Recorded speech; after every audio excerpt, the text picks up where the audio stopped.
Commonwealth Games gave Glasgow an opportunity to showcase the city and Scotland to the world, but now it's over, what's the legacy? Some firms report an upsurge in business, and marketing bosses say Glasgow itself could become one of the world's leading venues for sport and business events.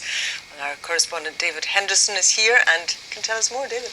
Sally, the Games only lasted for 2 weeks, and already the athletes and most of the fans have headed for home.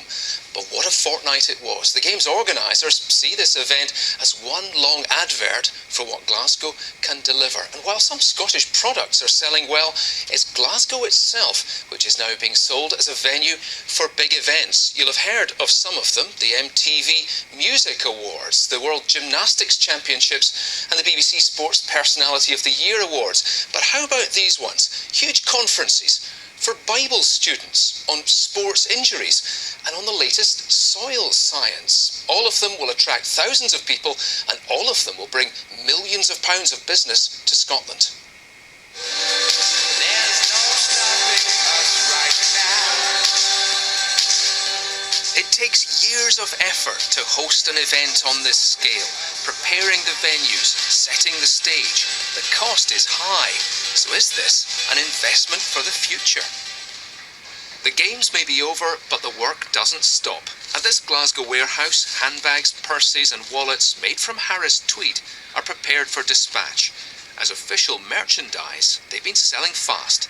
To be able to have been involved with the Glasgow 2014 Games, and especially the Games being such a success themselves, has given us a huge amount of credibility. We've already entered into quite a few number of retail stores that we previously hadn't, but also it's pushing our brand overseas. A boost for some, but these Games showcased much more than Harris tweed. Glasgow and Scotland were on display to thousands of visitors and a global TV audience. Now the venues themselves are being put to work. The Hydro and the Emirates Arena cost a lot to build, but they give the city long-term advantages. The first is the increase in the opportunity to bid for major sports events such as Euro 2024. And this is directly because of the positive image, the safe, secure, positive outcomes of the Games. The second opportunity is business tourism, because this is now an opportunity for Glasgow to show the world it's open for business. At the Hydro Arena, they're preparing to host other big events and conferences which Glasgow has won. This is a multi-million-pound business. It's global and it's up for grabs.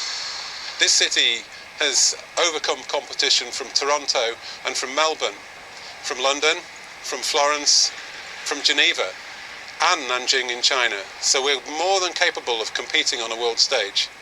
So what will be the value to Scotland of all this business? Well, Glasgow's Marketing Bureau says big events are guaranteed to bring about £300 million to the city over the next decade, thanks to its new venues, the Hydro by the River Clyde and the Emirates Arena in the city's East End. But with Glasgow's confidence and its credibility now higher than ever, they expect that total to rise. Sally. Thanks so much, David.